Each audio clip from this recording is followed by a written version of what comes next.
রাত গভীর, চারপাশের নীরবতা যেন কানে তালা লাগিয়ে দিচ্ছে। গ্রামের শেষ প্রান্তের সেই পুরনো বটগাছের নিচে দাঁড়িয়েছিল এক অদৃশ্য ছায়া। কারোর চোখে দেখা যায় না, শুধু অনুভূতি দিয়ে টের পাওয়া যায় তার উপস্থিতি। বাতাস থমকে যায়, গাছের পাতা নড়ার শব্দ থেমে যায়, আর রাতের কালো অন্ধকার আরো গাঢ় হয়ে ওঠে। গ্রামের নতুন শিক্ষক রফিক, বইয়ের মানুষ, অন্ধবিশ্বাসে তার বিশ্বাস নেই। ভূতের গল্পকে সে হাসি তামাশা মনে করত, কিন্তু আজ রাতের এই গভীর মুহূর্তে সে ভুল করে পা রেখেছে সেই নিষিদ্ধ বটগাছের রাস্তার ধারে। চারদিকে কুয়াশা জমে উঠেছে, পথঘাট ফাঁকা, শুধু দূরে কোথাও একটা নিশুতি পাখি ডাকছে। হঠাৎ করেই এক অচেনা ঠান্ডা বাতাস তার গায়ের ওপর দিয়ে বয়ে গেল। ঠিক তখনই পিছন থেকে যেন কারোর নিঃশব্দ কান্না ভেসে এলো।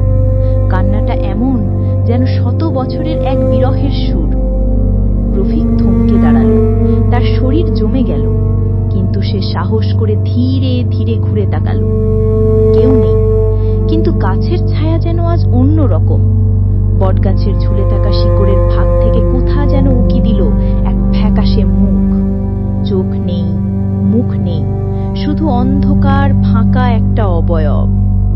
হাওয়া বইতে লাগলো, যেন সেই মুখ ফিসফিস করে কিছু বলতে চাইছে। রফিক ভয় পেয়ে পেছাতে লাগলো, কিন্তু পা যেন আটকে গেল মাটিতে। হঠাৎ সেই ছায়া মুখ খুলে বলল, আমার বইটা ফিরিয়ে দাও। কণ্ঠটা এতটাই ঠান্ডা আর শূন্য ছিল, মনে হলো চারপাশের বাতাসও থমকে গেছে। রফিক দৌড়তে শুরু করলো। অন্ধকারের ভিতর দিয়ে দৌড়াতে দৌড়াতে সে হঠাৎ মাটিতে পড়ে গেল। চোখ খুলে দেখল তার হাতে একটা পুরনো বই ধরা। সে কখন কোথা থেকে বইটা তুলেছে তা তার মনে নেই। ভোরের আলো ফুটতে শুরু করলে গ্রামের কিছু মানুষ তাকে বটগাছের নিচে অজ্ঞান অবস্থায় খুঁজে পেল। তার ঠোঁট ফাঁকা, চোখে বিস্ময়, আর হাতে শক্ত করে ধরা সেই পুরনো ধূসর বই। কৌতূহলী হয়ে কেউ একজন বইটা খুলে দেখল।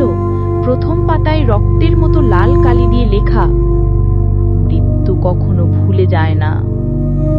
আরো নতুন নতুন গল্প পেতে আমাদের চ্যানেলটা সাবস্ক্রাইব করে রাখো।